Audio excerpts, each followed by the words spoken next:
dudes and our attitudes ruthless, aggressively speaking, so let's do this.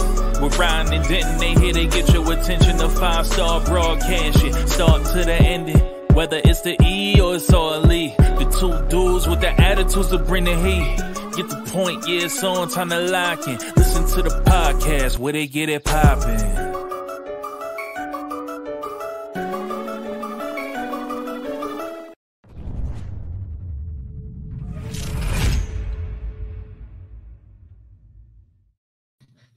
It's Two Dudes with Attitudes, a wrestling podcast with Brian Enjoys Wrestling and the Heartbreak Dude, Denton. And it is WWE Day, everybody. Welcome to our WWE edition, where we talk all things SmackDown, Raw, NXT, and our segments that we always do. Are you excited to talk about this week? I thought overall it was a pretty darn good week. I thought so too. Yeah. Like every show was like a 7.5 or better. It's going to be hard to pick weekly. I thought it was a pretty solid week. Yeah, no, I thought pluses and negatives. Yeah, WWE really brought it, and King of the Ring. I mean, in this tournament has been nothing short of spectacular. The wrestling has been fantastic. It's so funny because I'm gonna show that I'm a little bit of a hater. So AEW is doing tournaments constantly, right? And I was like, oh my gosh, how do you have a Dynamite with like 6 matches in a tournament? Yeah, with Tony Khan. WWE literally's entire 2 shows are all tournament matches. Oh, I'm like, it's good stuff.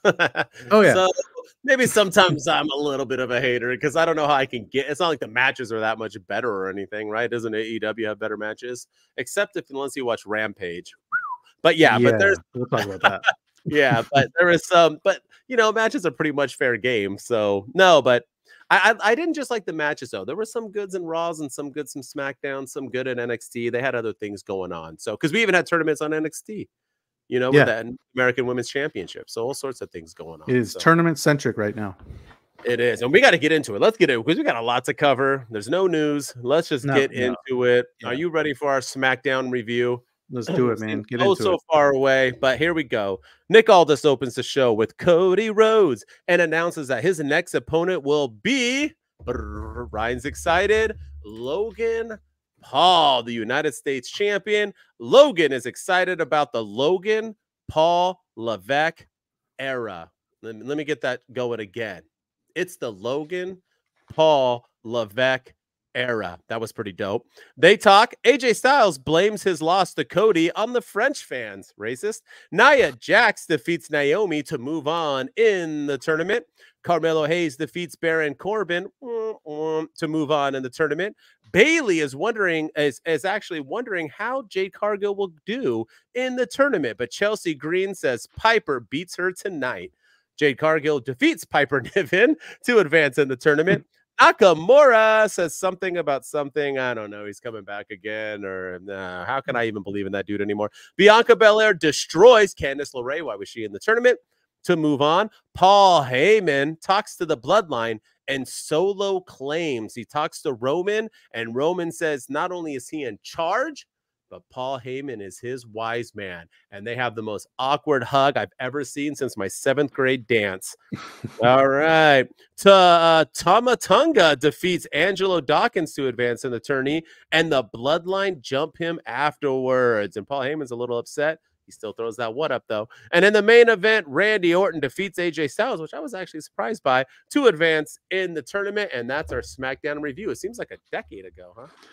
Yeah, it feels like a forever ago, but you know, I made a TikTok shortly after this, and well, you know, last week we had texted back and forth, and I think I said to you one time that I always think of stuff to say after the show goes off the air, and at the time we were talking about Tony Khan calling WWE the Harvey Weinstein, and I was like, oh, I wish I would have said this. Well, that happened last week because we were talking about why Tama Tonga was in the King of the Ring tournament and how it made no sense because Solo Sikoa said losing has consequences and the Bloodline can't lose. And it like dawned on me after the show that Tama Tonga is in this tournament because he's going to win the King of the Ring tournament. I honestly think he's going to win it, and I think he's going to beat Jey Uso in the finals. It's all setting up nicely. They alluded to it on this episode of SmackDown when Solo Sikoa walked up to Paul Heyman and asked him point blank, did you make did you send a message or a signal to Jay? He was talking about Jay. And then, so clearly Jey Uso is on the mind of the Bloodline. And so I honestly think we're getting Tama Tonga, who's, wrestling LA Knight on SmackDown this week. And then match. I think it is, but I think, LA Knight's had problems with the Bloodline before. And then next week, Randy Orton, who's had problems with the Bloodline most recently, especially this iteration of the Bloodline. It's all setting up for Jey Uso versus Tama Tonga in the King of the Ring. And I think this is how we begin the Bloodline Civil War. That's my bold, out-of-pocket prediction for you. But I think we're going to get Tama Tonga versus Uso. Well, I can't completely jump ahead because Raw, we find out who advances after this. So we'll find out if I'm right. But here's my thing before we get into that is that King Tonga, I do know that a certain somebody is about to debut. I'm assuming that's going to be in Saudi. I'm assuming. So it could happen. I just, on a whole nother level, I just want to talk about that this Bloodline storyline is 3 years deep, bruv. 3 years. It happened during COVID with Jay, with Roman. They had their matches, this and that. Then Jay became the right-hand man after that. There has been, then we got into there's been so many eras of this. And there was that era, and then there was the Sami Zayn era. And before that, there was the Paul Heyman leaving era, and then the Sami Zayn era. And then after the Sami Zayn era, it kind of fell flat. And we were on this podcast talking about how, man, they had a good run, best storyline ever. This is it. Then they got into the new Cody thing and they brought in The Rock and they kept it going. And then after that, we all said, once Roman loses, it's dead. And what do? They create the Bloodline Wolfpack where they are bringing in the Teen Titans who are now, and everybody was like, no, it's going to be Rock versus Roman. As soon as Solo said, I talked to Roman. Because remember, he said, Paul, when's the last time you talked to Roman? You said WrestleMania. He said, yes. And he said, well, I talked to Roman. So he was clarifying that he hasn't talked to Roman. Then he made up, I talked to Roman. He says, I'm the tribal chief and you're my wise man. Oh, hell no. I am now so excited to see what I'm like. I might be more excited now than I was with that poster right there behind me, right there. I might be. This is exciting to see Roman come back as the babyface. Are Jay and Jim, because Jimmy got injured and is Jay and Jimmy and Roman, are they going to come with The Rock versus the Young Guns? It's like Nexus, and those of you who don't like Nexus or don't know, just YouTube Nexus first match or first opening or when they arrived. No, just the Nexus arrival. I still get chills like The Rock on my arms whenever I think of when that happened. I remember watching it being like, is this real? Is this fake? It was like NWO and Nexus arriving are like the two parts of my life where I wasn't sure if it was real or fake. And it was half real because Daniel Bryan got suspended and fired for choking a dude to, I think, Justin Roberts. Yeah. But either way, I'm super excited. And I know you're talking about the King and the Queen, and we'll go into that next. But I just wanted to say that I am I can't believe I'm still stoked about this damn Bloodline. I haven't been stoked about anything in my life, minus my ex, over that long of a time. That's a long time to just be invested in something, especially in wrestling, man. Goldberg's streak was only a year. Stone Cold only wrestled for 3 years in WWE. And this Stone Cold and The Rock, can you believe it? Yeah, and the crazy thing too is that Roman is not there to and they're moving the story along without Roman Reigns being there, who's the star of the story. He's the man in the story. He's the main villain or the main guy now, the main character in the story. And they're advancing everything forward without him being there. And I think that takes a lot of, that's hard to do. That's hard to do that in the world of wrestling without your main man being there. You're able to advance a story forward without him. That's pretty incredible. And you're just you're getting the fans excited for when he does come back. And hopefully it's sooner rather than later, because that pop he's going to get is going to be absolutely huge. And WWE is doing everything right. This storyline has been absolutely fantastic. And just when I think it can't get any better, they go and add more and more layers to it. That reminds me of Dumb and Dumber. All right. And totally redeem yourself. Yourself. All right. I think I mean, we could talk King of the Ring, but it is what it is. We got to talk about Cody and Logan. So yeah, they're going to wrestle. They never state. All this said, it's Logan Paul is Cody Rhodes' opponent. They say champion versus champion. That does not mean title versus title. No, it doesn't. They have never, I don't know if they've yet to announce it. All I know is that Cody did a tweet where he said all the gold's on the line. I don't even know what that means. Either way, have you heard any more confirmation? 100%. It has not been told belt for belt, right? And not that I know SmackDown's of, tonight, so obviously maybe we'll get more on it, but I haven't heard of anything. I did go to Wikipedia on Saturday after the match was announced, and it said it was just for the undisputed title. It was Logan Paul versus Cody Rhodes just for his belt. And then I went to Wikipedia yesterday. Now Wikipedia, anybody can edit it, and then it was edited yesterday to say it was the WWE Undisputed Championship and the US title are on the line. So it is title for title, which I don't know. Right, I don't know let's go with it's both. How do you feel? Because you sent me a text and you were peed off, and then I followed up with a text. You were asleep. It was like midnight my time, and I was like, I like it. And then you woke up and you were like, what? Like, I was like, how do you like it? So I didn't like it at first. I think Logan Paul is the right opponent for Cody Rhodes, and I have no doubt that this match is going to be good. I just didn't like it. It felt out of the blue. It felt completely 100%. random, and I feel like we would be dogging Tony Khan for this kind of booking. I mean, we're kind of doing that now. Mercedes Moné gets a random TBS title shot when she hasn't wrestled a single match at her first pay-per-view. And now, granted, Logan Paul's he's done more than Mercedes Moné has done in AEW. He's a champ. And he's a champion, but at the same time, like, what was the criteria? Nick Aldis just came out and said, yeah, your opponent's been hand selected and we chose Logan Paul. Like, they didn't go into why. They didn't say, but even that was random, right? Because I didn't see an announcement before that. No. I didn't know until you told me, wait till you find out who Cody's opponent is. Because I get SmackDown West Coast time, so I don't get it early. And I was like, wait, huh? Like, when is he? I didn't even know who's is it like a battle royal? And you're like, it's the opening. And I was like, oh shoot, the opening? Yeah. That's like, I would have been fine if it was a battle royal or something to kind of where he has to earn it. But, but I'm also, now that it's title for title, I don't know, man. Like, I feel like it's the exact same thing as what we had with Roman Reigns, in a different way. Like, Roman Reigns being, like, everybody crapped on Roman Reigns because he was a part-time champion. He was never there. We don't have our top guy there. And, for the longest time, no people on SmackDown and people on Raw didn't have a title to fight for, so they created the World Heavyweight title. And then people on SmackDown didn't really have a world title to fight for because Roman Reigns was gone the whole time. Now I kind of feel like you're doing the opposite by, if you put the US title on Cody Rhodes, not only do world title contenders have nothing to fight for because Cody's not dropping that belt anytime soon.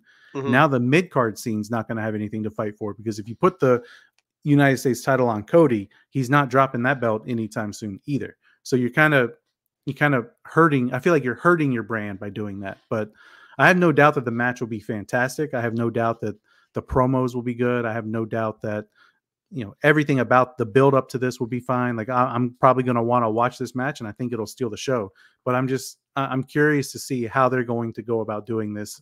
And this felt more like a Saudi Arabia decision than a Triple H decision. It felt like, okay, the Saudis want this, so we got to do it, more so than, this is how we're going to we'll get to Logan Paul, Cody Rhodes eventually, but this is how we're going to get there. Instead, it was just, nope, they want it. We got to make it happen. What was last year's main event at Saudi? Logan Paul, Roman Reigns. Yep. Exactly. So yeah. So and then LA Knight versus Roman Reigns. So it's always, So here's the thing, right? Is that Logan Paul is that dude.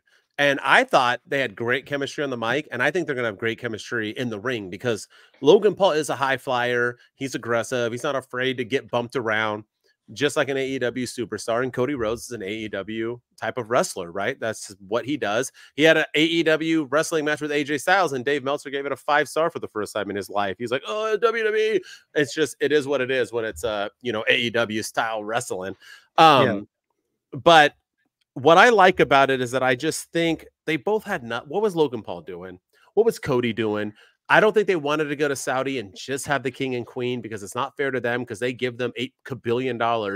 They basically fund WWE up this one event for their yearly paying everybody probably salaries. So they got to do something. So they don't have Roman. They needed Cody. Throw him in there. Who's the next biggest star? Who can we put in? Randy? Meh. Can we do AJ again? Nah. We got to have a big name. Let's just throw Logan Paul in there. But it's only 2 weeks. It's all right. They'll build up. They got 2 more weeks to kind of have a little bit of a thing. Logan Paul will get heat. He's going to get eyeballs. Now that Saudi event that everybody craps on and says is the worst event you can possibly have. People aren't too into the king and the queens anymore because they've been lame.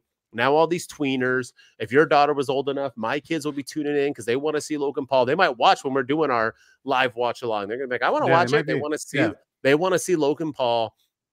That's what I'm getting at. Now, belt for belt, either way, Cody's either winning, or if it's not belt for belt, then he'll win. He'll pin Logan Paul, or he'll pin Logan Paul and win his belt. If it's belt for belt and they don't want him winning both, it'll be a DQ. Somebody will come out and interfere. So, but I said on a TikTok, and I want your take on it. I don't think you responded, but what's wrong with Cody having both belts? Logan Paul doesn't defend enough.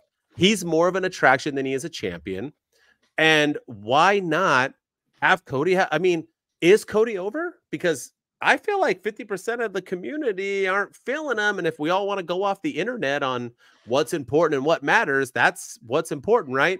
So him having both belts, winning the belt his dad has won, winning and being a champion and defending both, maybe that's what he wants to do. Maybe that is the point that'll get, what did Cena do to get popular, right?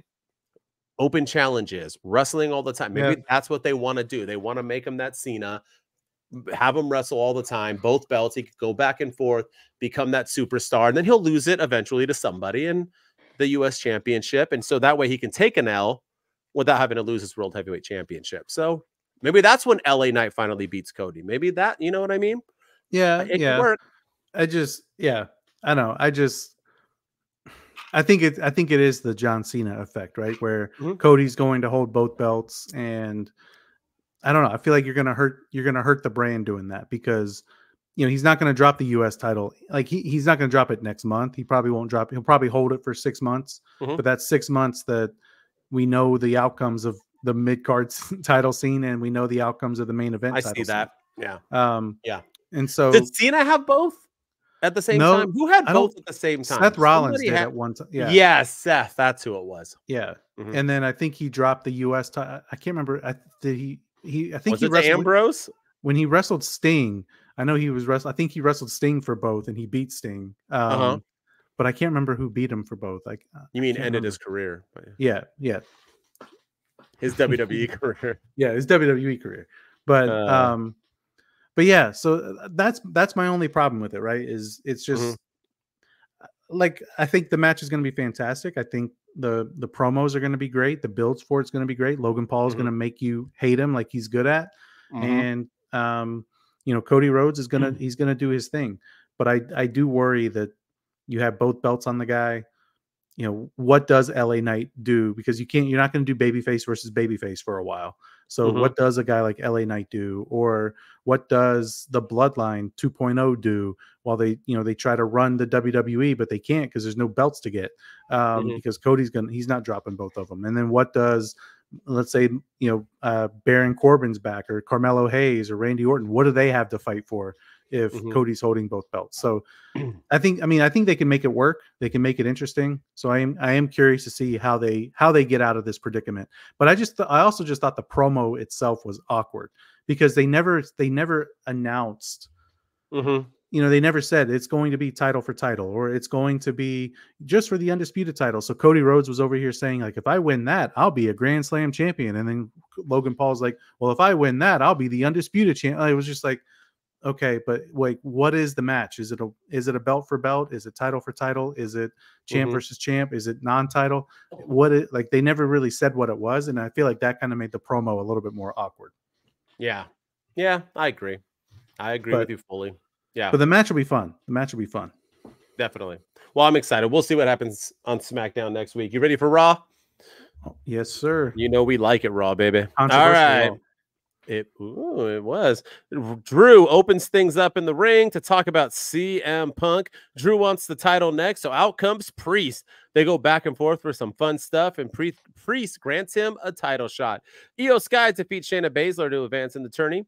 Backstage, Priest isn't happy seeing Carlito hanging out with the Judgment Day.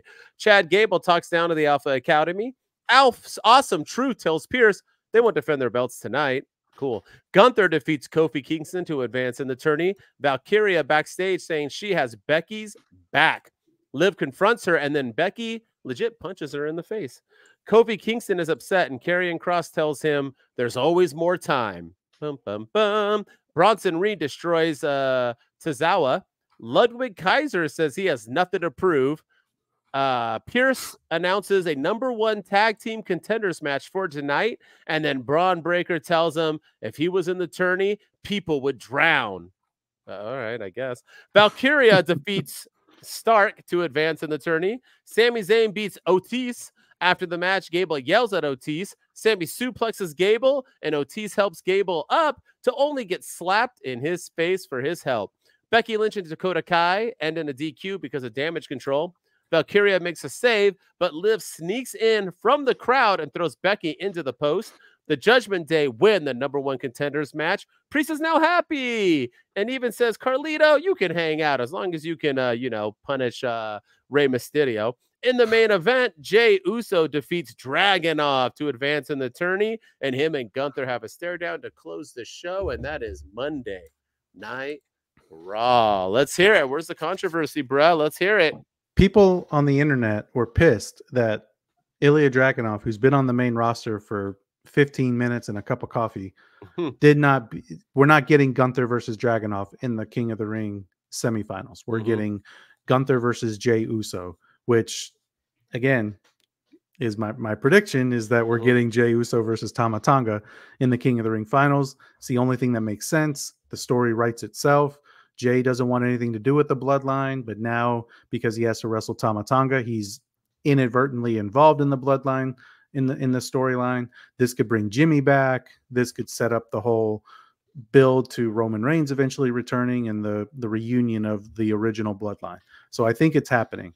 But people were pissed because they wanted to see Ilya Dragunov versus Gunther next week on Monday Night Raw because they have a history from their NXT days and their other UK territory days and all this when he was Walter. But I mean, the main event was fine. I think people are starting to sour on Jey Uso a little bit, and I can kind of see why, because I feel like all he does now is yeet, yeet, yeet. You know, you're going to catch a yeet down. You're going to catch these yeet hands. I'm going to send you back to the yeet. I'm like, what? Like, I'm going to send you back to the yeets. And I'm a back yeet boy. You know, just whatever he can come up with. He's saying yeet, yeet, yeet. And it's just. Back yeet boy? I don't know. I'm just throwing. Back yeets back. All right. All right. Yeah. I mean, I just feel like he just finds words that end with EET and throws yeet on it. And. I think people are starting to get a little tired of that. I want the Jey Uso back that was in the bloodline, that was the right-hand man, that was cutting promos, like, like explaining why him and Jimmy are out of the bloodline before super kicking Roman in the face. That's the Jey Uso I want to see, not this sunglasses on that say yeet on them that you can't see out of and doing this yeet stuff. And I don't know, but I thought the match with Dragunov was really good. People seem to be crapping on it, but I think they just didn't like the outcome. I like the outcome because I think it makes sense. We're going to get, like I said, Jey Uso versus Tama Tonga. I think he beats Gunther next week. Right. I got a lot of questions. So one, let me just talk about fickle fans, right? Fans are the most fickle people in the world, right? We want Cody. We want Cody. Cody wins the belt. We want Roman. We want Roman. Jey Uso. They want Jey Uso. Jey Uso's the man. They do all the music. They're yeeting it up. They're yeeting it up as soon as he beats Dragunov. We want Dragunov. Jey Uso sucks. Yeah, 100% are. Fans are going to bitch and moan about it. They want one thing. They don't want other thing. You compared him. You don't like him because he's yeeting all over the place. Yeeting all over the place. This is coming from the same guy who was yapping all over himself with his T-shirt and everything. They are literally the same damn. Exactly. And everyone's okay with him saying, yeah, over and over. People still say, what, from 27 years ago. But now we don't like Jay because he says, yeet, get out of my face with that. Here's the thing, right? People just get pissed off when they want something to happen and it doesn't go their way. Wrestling fans are the dumbest. And here's the thing, right? I just want to say this because all these people with tribalism, no. All this shit has been around forever. You know what hasn't been around forever? The internet. And that is why people's choice, like you and I, who can have a podcast and do TikToks and Instagrams and YouTubes and so on. There was none of that back in the day. So we had dumb fans in the Attitude Era. We had dumb fans in the Golden Age era. We had dumb fans in the Ruthless Aggression, the PG, the whatever. It's just now we have people who we have the chance to say it. So we have the chance and opportunity to show how stupid we are as fans. They are so, and that's not me throwing a shot at you. I know you like, what you want. I'm just saying in general, people are just dumb. Now, here's my last question for you. If it ain't Gunther, how the hell are you having Jey Uso beat Gunther? Explain. Because Gunther's Cody Rhodes. He don't lose. So I don't know if you have Gunther lose. All right, let's hear it. I'm telling you, man, everything is connected. It's all story. Okay. The last time Jey Uso wrestled Gunther was on a Monday Night Raw for the Intercontinental Championship. And do you remember what happened? His brother came out and super kicked Jey to cost him. Jey had Gunther beat. Jimmy came out, super kicked him, and Gunther got the win. Stupid splash too, wasn't that the embarrassing splash he does? Yeah, and he got the win that way. Now they're wrestling again. Jimmy wasn't drafted because he was, he's not part of the bloodline, so he wasn't drafted, so he could come back, and I think he's going to come back and cost Gunther the match as a way of like repentance for all the stuff that happened with him and Jey going into WrestleMania and this whole thing, because Jey is the only one he can trust. He doesn't know where Roman's not around. Paul, he doesn't know where the wise man stands. So we saw what happened to him with Solo and Tama Tonga, and Jay's the only one that he can trust. He needs him. He needs his brother in this fight. Oos, I need you, Oos. I need you. I love you, Oos. And Jay's like, he wants nothing to do with it. But again, he's involuntarily involved because he's got to wrestle Tama Tonga. But I think Jimmy Uso is going to come back. And that way it keeps Gunther looking strong. And then Jey looks all confused, like, why'd you help me? I don't want your help. And that's how the show goes off the air with Gunther, Jimmy costing Gunther as repentance for what he did to Jey, costing Jey a few months ago. See, I think you're like my sex life right now and a little premature. So what I think the only way Gunther can lose is I think he's going to have homeboy. Why am I forgetting his name, Dave? We talked about him before. Kaiser or Dragunov? Kaiser. I think Kaiser is going to cost him. I think Kaiser's finally going to turn. You can't have two Imperium guys. That's not a crew. There's just no. And I think Kaiser, after his promo, he was a little too meh. I think we get Kaiser turning, costing Gunther, and then we lead on to the Gunther Kaiser feud moving forward. And then King of the Ring, Solo, everyone's teaming up on Jey. They're about to pin him. Out comes Jimmy for the big time that helps him win, and then he becomes King of the Ring. That's only if everything you're saying is true. I still think LA Knight and Randy are pretty favorites, but I'm just saying that if everything you're saying is true, that's the way I see it happening. I just don't see, like, because we said this last week. Why is Tama Tonga in the King of the Ring if losing has consequences? Like, it makes no sense that Solo said that promo, and then 2 weeks later, oh, here's the King of the Ring. We're going to put Tama Tonga in there. Like, yeah. If he's not going to win, then I agree. So, I mean, Solo got a pass on that, right? He just doesn't wrestle anymore. Yeah, of course. I can't lose if I don't wrestle. but yeah, so I really think, I mean, and then I think, see, that's why I think I would have Jimmy help Jey against Gunther, and then in the match at King of the Ring, Jimmy's in Jey's corner, and then that's when you bring out Jacob Fatu, and all of them, this new bloodline beats the hell out of Jimmy and Jey. They like mock Roman Reigns. They like stack Jimmy on top of Jey. They throw the ones up, like they do all this stuff. And that's how you get the Usos. Turning me on. Yeah. Yeah. That's how you get. Now Jey's like, I didn't care. I didn't want to be in this fight, but now I am. Like, I think it all makes sense. It's all It's all coming together. But I like your idea too of Gunther being turned on by Kaiser, turning on Gunther, turning on by Kaiser. We know who's turned on by Kaiser. Yeah, someone who's in a lot of trouble Miss right Slap now. a trick herself. Yeah, right. Yeah. I won't say what she said. All right. Yeah. All right. Well, let's get into some positive. Oh, I mean, we got it. Let's get into some Judgment Day, huh? Yeah. Let's get into some Judgment Day. We've been on this podcast now for over a year, and we have Judgment Day's been around the entire time, and it's been a damn roller coaster of love. Everything from them winning to losing to losing to winning to winning to losing. They can never. Every time they have a good week, I get all excited. I'm like, finally, they're gonna stick around, and then they lose again. Rhea's gone. Liv's wearing Dom's bandana. Here we are today. Raw. Damn, was JD cooking, right? They won the #1 contenders match. Liv Morgan out there doing her dang thing. Priest with Carlito. Priest having probably his best promo to date against Drew McIntyre, holding his own, getting some fire. They felt superior this week, finally. Finally, the Judgment Day. It didn't seem like they were breaking up. I actually am going to say that I think Awesome Truth's going to lose to the Judgment Day for the titles. I feel like this is kind of a turnaround. I think we're going to have a title change. I think we're going to have, obviously, Priest keep the belt against Drew because of CM Punk. And I think Dom's going to help Liv retain her title. And I think they're going to start a little romance. And the rest of the boys are going to be like, all right, what else? Everything Dom's been doing, they've been against, but they've allowed. They've been against, but they've allowed. Why not this? And maybe Liv helps them win the tag team titles, thus gaining trust, thus showing, did Rhea ever help you guys? Because when Rhea was mommy, y'all were losing. Only Priest had a belt. Now y'all could be champions. Maybe Dom will win a belt again. I don't know, but this, I might be jumping the shark right now or going too far ahead with my hopes and dreams. But I mean, damn, JD did not feel like a whole turnaround on Raw. I mean, it felt good.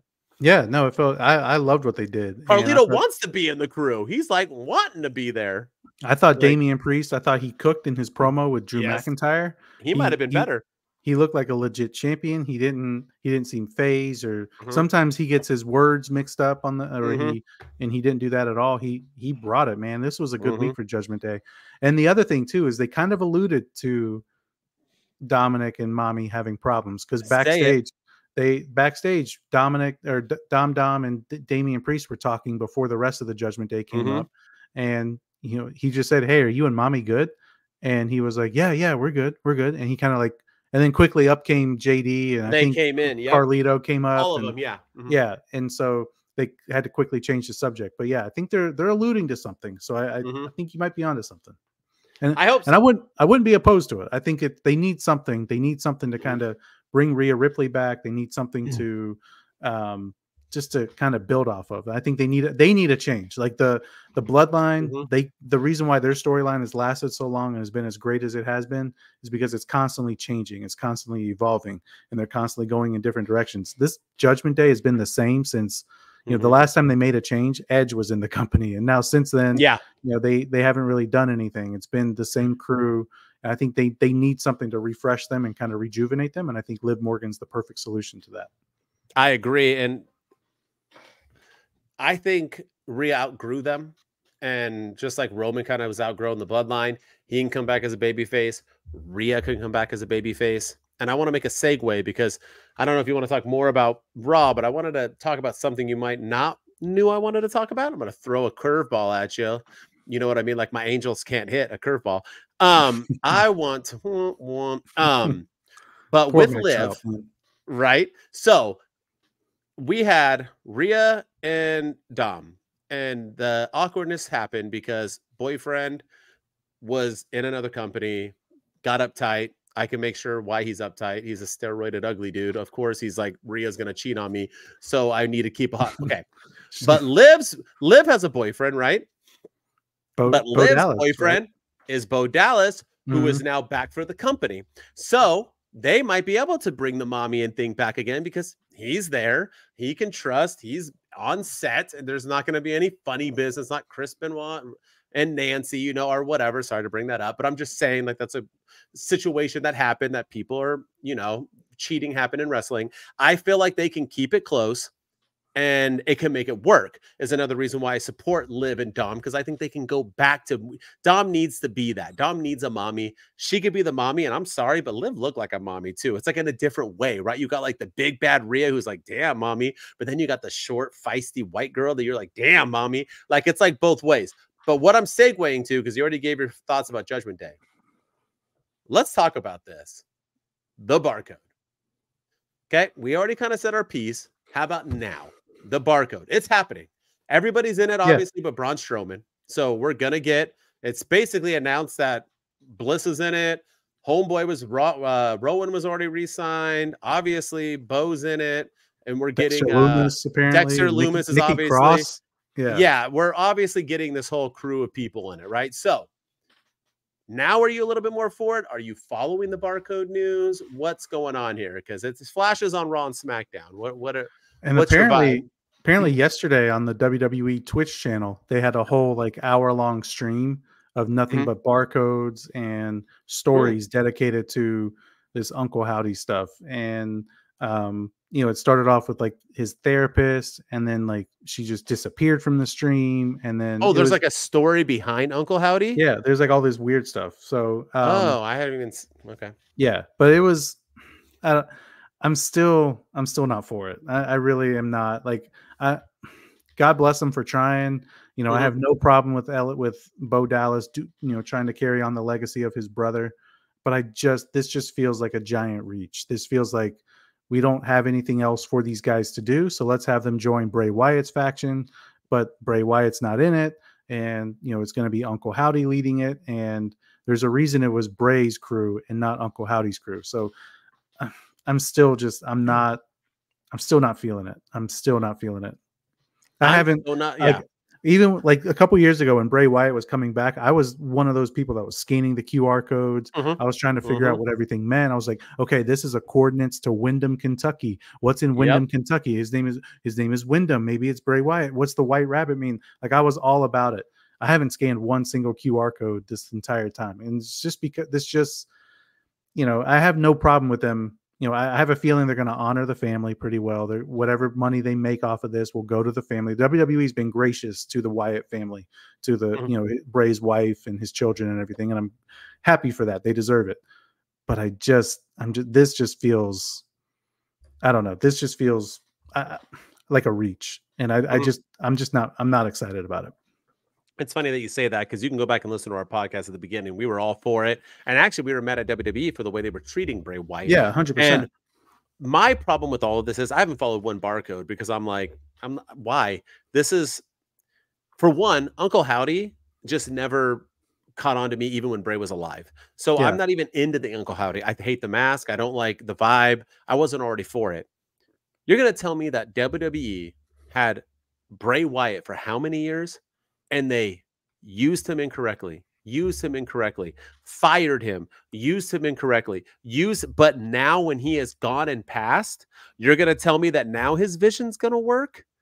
Get out of here with that. I'm not for it at all. I think it's stupid. I think if you were going to, I think it's WWE trying to save face, because I think they know they blew a talented, maybe 100%. The most talented person they ever had, and they didn't know how to do it. And now they're trying to, with the whole documentary, which was beautifully done, but it was like WWE was treating him like a superstar. He was never treated as such. Go back and watch his career. He lost to Goldberg, for crying out. Like, this dude was never treated with respect ever. And now it's like, oh no, let's do this and bring his family. I mean, if Bo wants to do it, I get it, but Bo doesn't have to live off his coattails. I love Bo leave. Like, bring that. I think it'll work today. Bring it back. We don't need that, especially if he's dating Liv Morgan. Shoot, bring that into the picture. Have him still live after Dom or whatever. Like, we could make this work. I made a TikTok a few weeks ago where I asked a failed gimmick that people think could work under Triple H. And I suggested Bo Dallas, the Bo leave, and Wade Barrett, Bad News Barrett. And I think the most popular answer in the comments of that video was Bo leave. I think a lot of people believe that Bo leave could work this year. And I think they're right. But, in WWE's defense, it was really Vince McMahon and his booking decisions that kind of ruined Bray Wyatt. Now, Triple H. Yeah. Yeah. Well, Triple H ruined him too in the last run. Yeah. Yeah. I mean, he didn't do him right, but it was really Vince. But and now I think Triple H with that documentary was like, man, we really screwed the pooch with this guy. So let's make the But now it just feels a little too late. So yep. I think they should let this idea rest with Bray. These are Bray's ideas too. That's the other thing. Like, how are you? Thank you. What's the end game?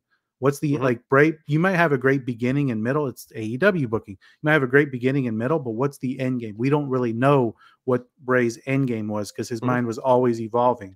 They have to have if they do this, they have to have everything figured out. It reminds me of like showing the footage at AEW. Why show the footage if CM Punk is no longer in the company? Why recreate the Wyatt family when Bray Wyatt has passed? Like, what is the end game? Are you gonna have him come back? Are you gonna make him like? Are you gonna resurrect? Are you gonna talk about him? AI? Are you gonna be like talking to him in the heavens? Like, I don't understand what. I just don't get it. I don't get it. Is it and honestly, the only thing I do get is about making money, correct? Because that's when they made the documentary. Maybe they want to try to make some money off of the man's passing, and that's even worse. Yeah. So they didn't utilize him correctly when he was alive. Don't try to make it up now. That's just my take. Let the man rest in peace. Let his legacy. Put him in the damn Hall of Fame next year. He deserves it. All right, you ready for NXT? Yeah, I think so. Let's get into it. This is a good episode too. Good episode. Let's go. All right, we got Noam Dar has been attacked. Bum, bum, bum. Again, here we go. But he's a bad guy. Who attacks a bad guy, by the way? Come on, HBK, do better. Sol Ruka defeats Izzy Dame to advance in the North American Women's Championship tourney. Ava fines Tony D for last week. 20,000. He don't even care. He got it in an envelope. I wish I had that earlier today. Baszler and Vice brawl with Natalia and Carmen. OTM defeat Blade and Inoue. Lash Legend doesn't have time for the metaphor, wondering who jumped Noam Dar. I guess if we know who it is. Ridge Holland loves Chase U. Lash Legend defeats Ivy Nile to advance in the tourney. Carly Brights wants to face Lola Vice tonight. Javon Evans defeats O.R. Mensa. Wes Lee out for a promo, and he's happy to be back again. How many times? This guy is like whole live zone, dude. He's gone and back and gone, but never does anything. Oba interrupts him. Ivar interrupts him. Josh Briggs interrupts him. So it'll be the three of them to battle for a shot at the title. Ridge Holland and Riley Osborne will team tonight. Lexus King is a creep. We already knew that by his weird beard and hairline. The OC defeat Holland and Osborne. Lola Vice defeats Carly Bright. A big brawl happens after the match. Looks like Ridge Holland will be joining Chase U very soon. Who attacked Noam Dar? We're still wondering. In the main event, Tony D defeats Charlie Dempsey to become the new Heritage Cup champion. After the match, backstage, we have Wesley, Josh Briggs, and Ivar have all been attacked. And the cameraman shows that it's Rikishi. Just kidding. It's Gallus. And that's the NXT review. Who ran over Stone Cold, everybody? Did we ever find out who originally? Oh, say it. You can say the line. Say the line. He did it for The Rock. Yeah. So who was originally? Because remember, that was like a year and a half later, right? Or my timeline might be wrong, but it was somewhere around there because Stone Cold got injured, and then he left, right? Was that because he left because of Brock Lesnar and then came back? And was that the same time? I don't know. It was something it was around the So Stone Cold, because this was the first pay-per-view I ever watched. It was Survivor Series 99. Oh, so you'll when he got run over by the car, which like that's when I was like, whoa, did that like. Is this real? Like, is this supposed to happen? And then, like, the next night on Raw, they didn't talk about it at all. I was like, why are they not talking about this? Like, what? Well, this is a man got run over by a car. But that's what made me think it was real. I was like, oh, maybe they're not supposed to talk about it because you know they don't talk about real stuff on the screen. Uh-oh, you left. Oh, he's on mute, everybody. He'll come back. He's still on mute. We still can't hear him. Oh, what? Can you hear me now? There you are. Finish your story. Yeah, sorry, my mic cut out. But yeah, it was Survivor Series 99. Because Vince doesn't want you to share this information. Yeah, of course. Cut your mic. Watches us. But yeah, so and then it was, I think the original plan was it was supposed to be Billy Gunn that ran over Stone Cold. Oh, he was hot for the King of the Ring, Mr. Ass. I loved Mr. Ass. I had a Mr. Ass shirt. I don't give two shits. But I was an ass man. I love the look. I think in that time he got hurt, and he kind That's of what it was. It was something, and they had to pivot, and they changed it to Rikishi because like Mick Foley was doing like an investigation, and they kept saying the assailant had blonde hair. So it was like, okay, well, that's Triple H, that's Billy a big Gunn. butt, yeah, right. Yeah. Wasn't that the and a big butt? So it was like, okay, Triple H, and then it was like Mr. Ass, it could be it was Grandmaster Sexay Brian Christopher who said in an interview with Mick Foley, he was like, yeah, that night me, Rikishi, and Scotty 2 Hotty were hanging out in the back partying it up, and that's when Mick Foley realized Rikishi wasn't in the WWE in 1999 at Survivor Series, and that's when he put 2 and 2 together, and that's when Rikishi ran over Stone Cold. But I think the original plan was for it to be Billy Gunn. Dude, I'm not gonna lie. I liked heel Rikishi. I don't even care. Oh yeah, I love him. That was when he fell off the Hell in the Cell. Remember, right into the thing of hay, and everybody was like, "Holy shit!" I'm like, he fell into a thing of hay, and it was like It was like the tractor was like halfway up the Hell in the Cell, but it was cool. And I liked Rikishi. He came out to the music like, "Oh, I'm bad" or something like that. Oh yeah, I'm a bad man. I think it was. Man, yeah, I liked it. I liked it too. Yeah. Look at the Bloodline now. He fit right in with that character. He should come out and be the tribal chief or the. I agree. He should be the wise man to Solo Sikoa. I agree. I fully agree. But let's talk about some Tony D really quick before we get into other things. Are you feeling this? I feel like, okay, for one, as a Mafia guy, you shouldn't be driving a Hyundai. And as a Mafia guy, you probably shouldn't be walking around with a Canadian Hockey Cup trophy. I just don't feel, I mean, he was like celebrating, and then Tony D's been that dude. You finally give him a championship for himself, and it's he even had a thing with Shawn Michaels in the back where he was so happy, like, "Hey, Adrian, we did it." And I'm like, I don't know. You won, and you only won it because Homeboy sexually harassed Ronda Rousey supposedly, and they fired him, so they had nowhere to go with this crew anymore. They're like, what do we do with the no catch quarter crew? So what do you think? Am I off on that? Are you liking Tony D holding a trophy? Is he gonna put wine in it and drink out of it, or what? What's gonna I'm curious to see I'm curious to see what he does with it, but I'm kind of like you. I don't think he needs a trophy. I wish he was a title. I wish it was a belt. I think he would look so much better with that. I still just can't believe that this is a guy that main evented or co-main evented Stand and Deliver not too long ago and had a title match at Stand and Deliver against Dragunov and lost. And then a couple weeks later, he's fighting for the Heritage Cup. That feels like a huge step down for Tony D. But I think this could also bring him back up through the ranks. So I'll see it through. But yeah, I'm kind of with you. Like, he doesn't need to be like $20,000 and he has it in an envelope, but he's going to be carrying a trophy around. I don't know. That felt really weird. And what do you like about? Yeah, go ahead. And I was going to ask, are we supposed to think that Gallus attacked Noam Dar, or are those two different attacks? Because I was a little confused at that. I was like, okay, so they attacked all the North American Championship contenders and Noam Dar, or what? Like, and why to anybody? I'm confused. Like, well, I was thinking that it was Trick who attacked, because Trick only came out to like celebrate his homie, right? He didn't have he didn't talk or anything, and so he didn't do anything. That was mysterious. But why would, even if Gallus didn't attack Noam Dar, why did he attack all the Are all three of them? Are they going to wrestle for who? I was very. I mean, it was a cool shot. I like seeing them all beat up, and then it shows them like holding the camera, like Shield status, like, we did it. And then maybe that's what they were going for, but I don't know. I was very, I didn't hate it, but I was like, I was just confused at okay, so it was Gallus, but was it Gallus? I know they attacked those three guys, but did they attack Noam, or is that a different story? And why? Yeah, I guess you can't have multiple beatdowns in the same night. We just had somebody get attacked backstage. His name was Trick Williams. It was done by Carmelo Hayes. Like, this just happened. But why are we doing this again? Like 3 months later in NXT. So I didn't really the beatdowns. Yeah, but in like the whodunit backstage, I wasn't really feeling that whole thing. Sean must be watching like Where in the World is Carmen Sandiego on a loop, because he's constantly like, hey, I got a great idea. Someone gets beat up, and then we're going to solve the damn mystery, Scooby-Doo status. All right. We're going to rip off freaking Trick Williams' face, and it's going to be somebody else under it. And he would have got away with it too if it wasn't for the Heartbreak Kid. It's going to be great stuff, y'all.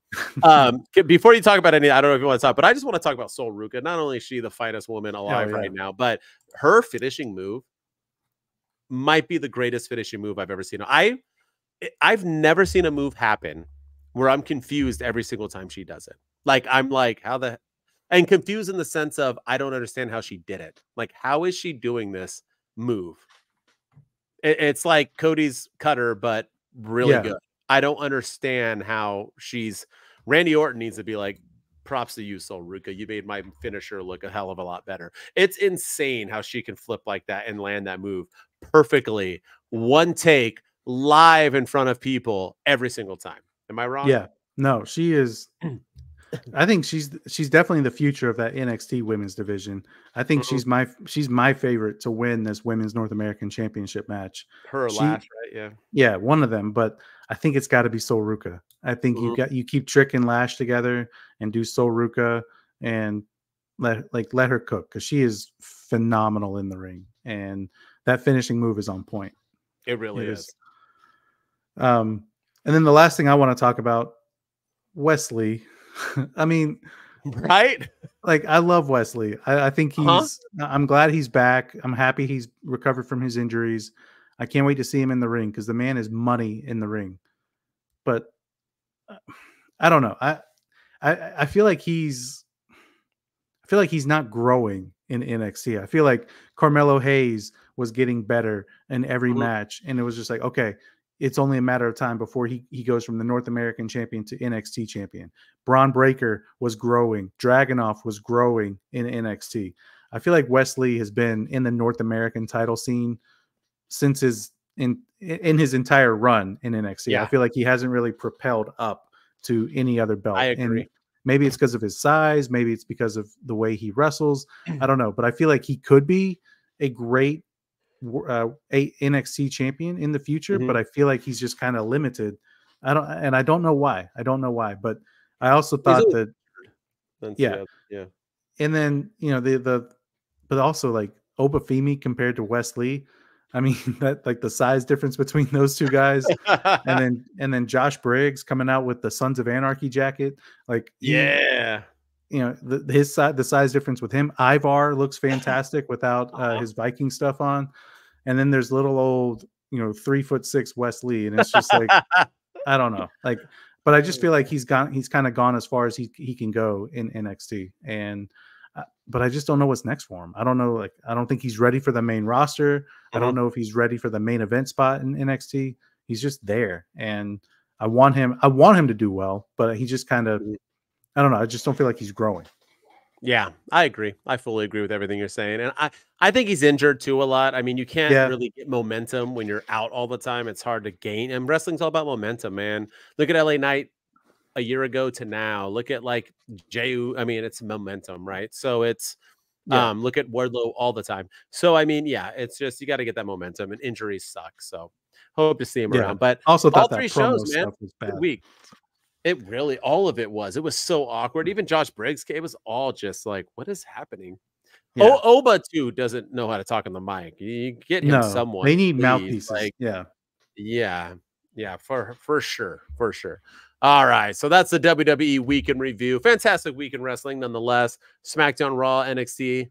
And next week, y'all, super excited for Raw, SmackDown, NXT, lead up to King and Queen of the Ring. And we are hoping to do a live watch along. So before we get into our segment, keep tuning back in. We'll let you guys know. We'll put it on TikTok and so on. But be prepared. We're going to try to do one. So hopefully 10 a.m. Western, 1 o'clock Eastern time. So if you can, look out for our alert. Join us. Yep. We'll have it up a couple days before this time. Yeah, we'll be ready. Yeah. Yes, sir. Yes, sir. It should be fun. All right. You ready for segment time? Let's do it, my man. I don't have music for this, but we're going to do some fantasy booking time. Book it or lose it with Ryan Enjoys Wrestling and the Heartbreak Dude. As always, we start. It's so funny because all three of my book it or lose it. I'm so dumb. I always forget I make the segments, but then I talk about it with you. So I already kind of know what most of them are, but we'll digress. All right, go ahead. You go first. What you got, homie? Let's hear it. All right. I'm going to go a little. We talked about the Judgment Day earlier. And how you think they're coming together. Well, this is going to be something that tears them apart. So I want to lose it. Just kidding, God. Book it or lose it. Finn Balor wins the 2024 Money in the Bank and cashes in successfully on Damian Priest, thus breaking up the Judgment Day or kicking Damian Priest out. You know what? I'm going to say book it. I kind of like that idea only for the fact that, do you remember when he was like bitching about Priest having it and then it just kind of like faded away? Remember every week he was like, blah, blah, blah, and then he created a belt, or JD McDonough or whoever he created the purple briefcase. Yeah, because he was when he goes to cash in, he was gonna, and they just like dropped whatever they. I don't know if that was in between Vince and I have no idea what happened, but they just kind of like forgot that ever happened. So I would like the callback. I would like it coming back and then Priest being upset and Finn saying, I'm never going to do it. I'm never going to do it. I'm never going to do it. And then doing it. And by that time, I mean, Judgment Day can't last forever. So yeah, I say book it. I'm all for it. Let's do it. Yeah. I like that idea too. I think if you're going to break up the Judgment Day, that's a way to do it. Yeah. All right. I got a Judgment Day one. I've already asked it, but I don't think we, in this one, went into it too much. But the Judgment Day, whenever they wrestle, Awesome Truth, they become the new champs. And it's because of the help from Liv Morgan. This also happens before Liv Morgan faces Becky Lynch. So it's like interesting type of thing. And she's not helping Dirty Dom. She's helping the Judgment Day win the tag team titles off of Awesome Truth. Book it or lose it. I had this exact same question, but replaced Liv Morgan with Carlito. Okay. Yeah, I say book it. I think this is, again, we gotta start looking ahead and long term, right? When is Rhea Ripley coming back? What's the plan for when she comes back? You know, Liv Morgan did say, and Triple H is good at this. He did say that she did say that she wants to take everything from Mommy. She wants to take everything from Rhea Ripley. So it's going to start with the Judgment Day. It's going to end with Dirty Dom.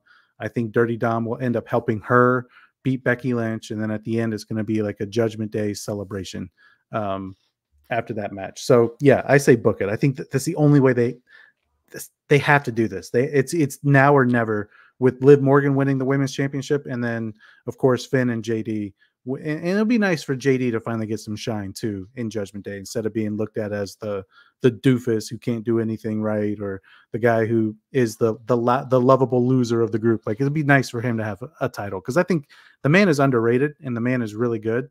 Let's give him some shine, and I think this will do that. I fully agree. I think it's time. And Awesome Truth, they're fun. They had their moment. They're hardy har, but we can move on from them being as champs. They haven't even like defended them other than against DIY. They're just like still a joke crew. I say take it off them. I say book it for Sheezy. All right, yeah. What's next? Okay. We just talked about this one, but I'm going to change it up a little bit.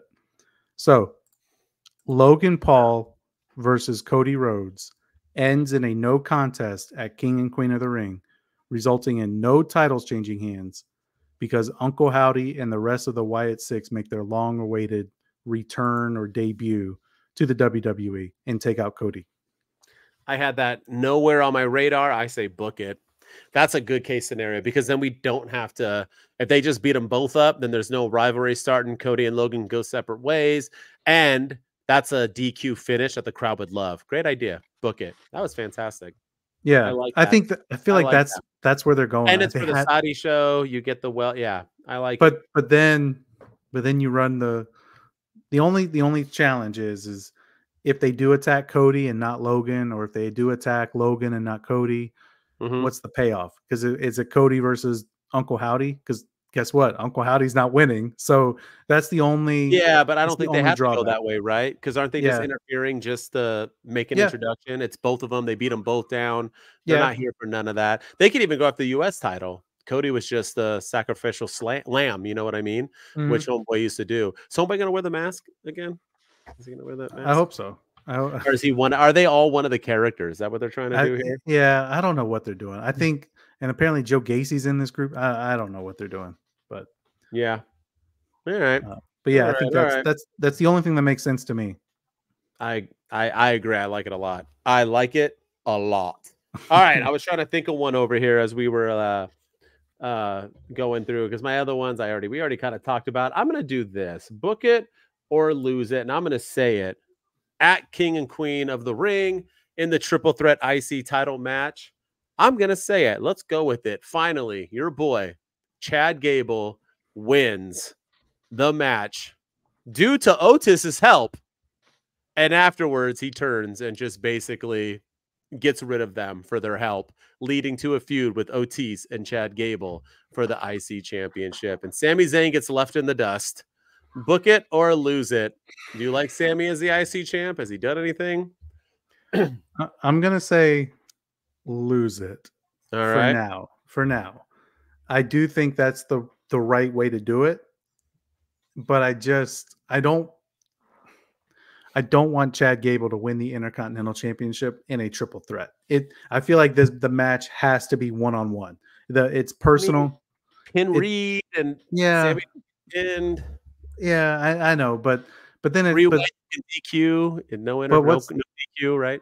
Yeah, but what would be the point? I feel like it's got to be a grudge match between the two, because you had Chad Gable attack Sami Zayn in front of his family. You had him had an ankle lock on the turnbuckle. This is like a personal feud between these two guys, and you're gonna end it with Chad Gable pinning Bronson Reed and not Sami Zayn. And I don't know. I think it would mean more if he beats Sami Zayn in a one-on-one match in that same scenario. Otis's help. And then he berates Otis for helping him because he didn't need his help. And then it's Chad Gable versus Otis for the Intercontinental Championship. But in a one-on-one match with Sami Zayn. Let me change it to snag then, okay? He wins Otis's help, okay? And then Otis wants praise. He doesn't give it to him. He brags for the next month or so about how it was all him, blah, blah, blah. And Sami Zayn's still in it. They wrestle again at some point because their feud continues. Sami Zayn retains the title due to Otis turning because he cannot take it anymore. How about that scenario? I like that idea a lot too. All right. How about that one? Yeah. Sorry, I had to wing this because I had another one. I like that. I think we got to book that too. I think that makes more sense. Having the pop Otis gets when he does turn on Chad Gable. I think it's going to be it's going to be massive. I think they're building this up beautifully. And I think that's the only way they can go is Otis turning on Chad finally. I think it's just going to happen at King of the Ring. I think Chad's going to have a chance to or he's going to say hit him Otis, or he's going to do something in the match and Otis is going to walk away. It's going to be like Sammy and the Bloodline. Yeah. And he's going to do something and Sammy's going to win at King and Queen and then he'll get the pop. Yeah. I think I think they won't build it out, but they should. Cause I think it happened kind of fast. You know what I mean? It's just, kind of like Swerve with his crew breaking up. It was they broke up. Now he's beating them all. Game over. The end. There you go. Cool. Thanks for Mogul Embassy. That was a great feud. It just happened and it was over. Sometimes, the Shield didn't do that. You know what I mean? So, but anyway. All right. That was it. That was our WWE episode, man. We did it. We got it. We're excited. Tune in. We might do a live watch along. So think we are going to. It's edge. If we don't, we don't. But look forward to it. We might. If we can, we will. We've been wanting to do them all. That's what we said we were going to do. We missed the last one, but one of them was at 2 a.m, so we couldn't have done that one. Australia, yeah. So here we go. We're going to try to do it. As always, I'm the Heartbreak Dude Denton. You can catch me if you just want to hear my horrible voice at HBD Denton. You can find me everywhere at all social medias. Keep tuning in. Keep subscribing. We're loving you guys. You guys are giving us such good vibes. We appreciate it. And as always, it's not just me who does this podcast. It's somebody who does all the work. His name is Ryan Enjoys Wrestling. Go follow me on all social media platforms.